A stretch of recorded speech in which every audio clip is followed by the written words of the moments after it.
On en parle avec Jean-Pierre Finet ce soir, analyste en régulation économique de l'énergie au regroupement des organismes environnementaux en énergie. Bonsoir, M. Finet. Bonsoir. Et François Vincent, vice-président pour le Québec de la Fédération canadienne de l'entreprise indépendante. Bonsoir, M. Vincent.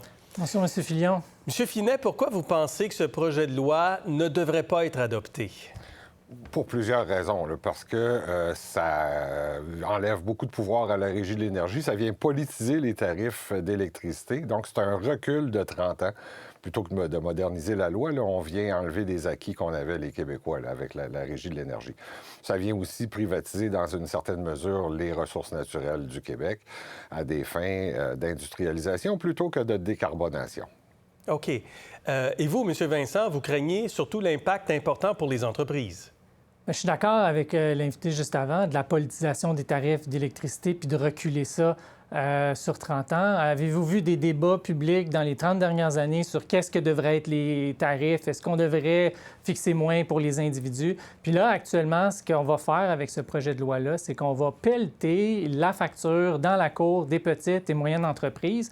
On a fait une étude qu'on a évaluée qu'on a déposé aujourd'hui, puis l'impact pourrait aller jusqu'à 3,6 milliards dans 10 ans de politiser la question des tarifs d'électricité. Puis le premier ministre du Québec qui disait, bon, bien, on veut protéger les citoyens. Bien, je ne veux pas faire de cachette à personne, là. Ça va faire augmenter les prix des produits et des services. Et ça, les citoyens n'ont pas de contrôle là-dessus, puis ça va affaiblir nos petites entreprises. C'est que en transmettant ces hausses tarifaires aux entreprises, les produits qui seront fabriqués seront plus chers sur le marché. C'est ça que vous voulez dire?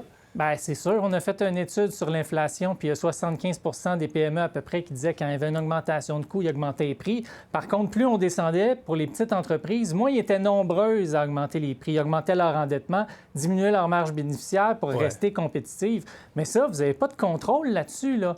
Tandis que votre facture d'électricité, vous pouvez en avoir un. Puis c'est quand même assez incroyable que le gouvernement réussisse à mobiliser l'ensemble des forces vives pour tous ces projets de loi sur l'énergie, encore une fois, avec le projet de loi 69, quand on s'en va vers des investissements monstres, puis une transition énergétique. On sent une urgence d'agir de la part du gouvernement avec tous les projets d'Hydro-Québec. Le projet de loi a quand même beaucoup changé depuis la première mouture déposée par Pierre Fitzgibbon, puis il y a eu plein d'amendements qui ont été déposés aussi à la dernière minute, là.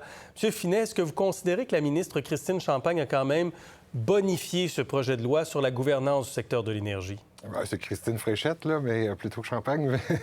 Mais non, je pense que les modifications, les amendements viennent directement d'Hydro-Québec. Là. Et c'est ça qu'il y a plus de séparation entre le législatif et l'administratif. Là. Et non, ça vient pas bonifier, ça vient l'empirer.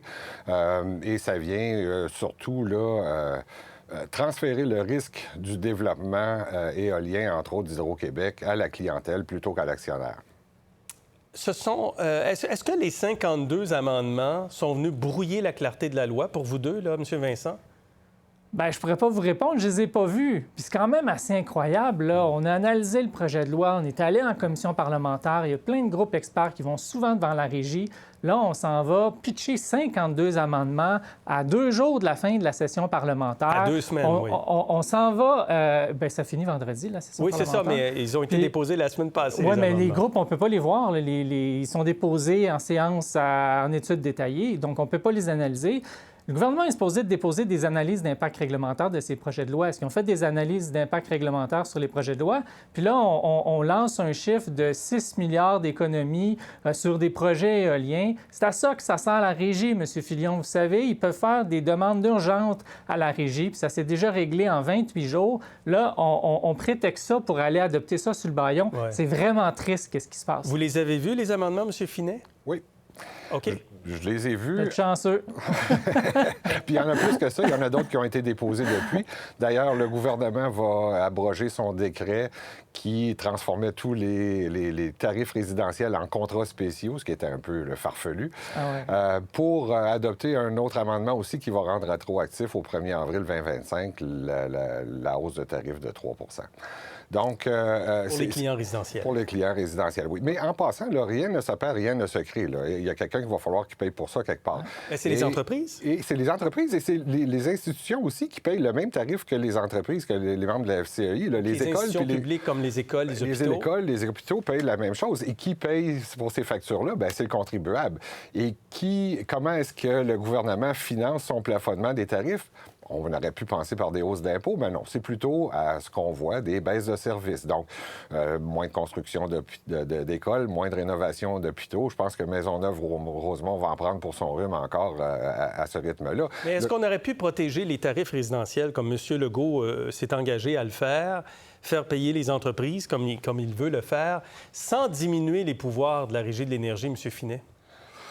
C'est pas comme ça que ça fonctionne. On établit les tarifs en fonction des revenus requis des entreprises, d'Hydro-Québec et on alloue les coûts en fonction des consommations des différentes clientèles. Et au même moment où on demande aux clientèles, entre autres résidentielles, de mieux consommer l'énergie, de faire de l'efficacité énergétique, on leur dit oui, mais je vais maintenir les tarifs artificiellement bas quand même. Donc, on clignote à gauche puis on tourne à droite. C'est pas cohérent du tout. Êtes-vous d'avis, M. Vincent, qu'il faut laisser donc la Régie de l'énergie tous ses pouvoirs actuels et le pouvoir de déterminer, après toutes les enquêtes nécessaires, comme elle le faisait, les tarifs? Bien, on devrait revenir au régime qu'il y avait avant le projet de loi 34 qui avait été adopté sous le bâillon par le ministre Julien. Le ministre Fitzgibbon était revenu en partie. On revenait à 3 ans à la Régie de l'énergie. C'est pas juste moi qui le demande, c'est tous les groupes. Puis il y a même plus que 11 000 chefs de PME qui ont signé une pétition de la FCI que j'ai envoyée à la ministre Fréchette qui demande de revenir annuellement à la Régie de l'énergie, à octroyer le pouvoir à la Régie de l'énergie, à régler l'interfinancement sur le long terme et adopter des programmes d'efficacité énergétique. C'est vraiment pas l'orientation qui est prise par le premier ministre du Québec actuellement dans ce projet de loi-là. C'est pas bon pour les PME, c'est pas bon pour l'économie, puis c'est pas bon pour les citoyens. Monsieur Finet, vous avez parlé de privatisation. En quoi il y a privatisation partielle d'Hydro dans le projet de loi pour vous? 2 façons. Entre autres, la modification de l'article 60 de la loi sur la Régie de l'énergie qui permettrait des horreurs comme le projet de Test Canada là, à Shawinigan, donc d'installer 140 quelques éoliennes sur une douzaine de municipalités environnantes pour s'autoproduire avec nos ressources naturelles qu'on a besoin. Pourquoi c'est une horreur, vous dites? Parce que c'est plus de l'autoproduction rendu là. Là, c'est de la production puis de la distribution d'électricité. On va accaparer des ressources naturelles dont on a besoin. Il y a ça, mais il y a aussi les barrages qu'Hydro-Québec va vouloir céder. Et ça, n'importe qui, avec encore là, l'article 60 de la loi sur la Régie de l'énergie modifiée, pourront vendre à une entreprise, par exemple, un centre de données qui pourra s'installer à côté du barrage et consommer l'entièreté de la production. Donc, c'est autant d'énergie qu'on n'aura pas à notre disposition pour décarboner l'économie du Québec. Donc, pensez-vous, M. Finet, qu'il faut retourner à la table à dessin sur ce projet de loi? C'est un délit de démocratie. Moi, j'ai participé à la commission parlementaire le 19 septembre dernier, puis c'était absolument pas sur le projet de loi qui est discuté en ce moment. Là. C'est un switch là, qu'on fait là, qui est pas acceptable. Mais pas vous, M. Vincent, vous pensez qu'il faut le retirer, le projet de loi? Bien, si on protège les tarifs des citoyens à 3 qu'on utilise la question des tarifs d'électricité, c'est pas vrai que la FCI, on peut appuyer ce projet de loi-là. Quand on fait une transition énergétique, qu'on va demander des centaines de milliards d'investissements, il faut avoir une acceptabilité sociale. Puis ça passe par la Régie de l'énergie. Sinon, à un moment donné, il y a quelque chose qui va casser. Puis c'est pas vrai que je vais accepter qu'un projet de loi soit adopté pour pelleter tout dans le cours des PME, dans un moment où le président Trump crée de l'instabilité, crée des coûts supplémentaires aux entreprises, puis que dans notre sondage d'avril, les 2 premiers défis des PME, c'était l'incertitude économique, puis deuxième, c'était les coûts d'exploitation des entreprises qui sont trop élevés. Mais ce projet de loi-là, il ne répond pas aux besoins des PME. Monsieur Finet, Monsieur Vincent, on doit s'arrêter là-dessus. Merci beaucoup, c'est assez clair. On verra la suite des choses s'il y a bâillon et comment Mme Fréchette également va s'exprimer là-dessus cette semaine. Merci à vous deux. Merci beaucoup. Merci de l'invitation. Pour voir nos émissions en entier, rendez-vous sur la chaîne Ici RDI.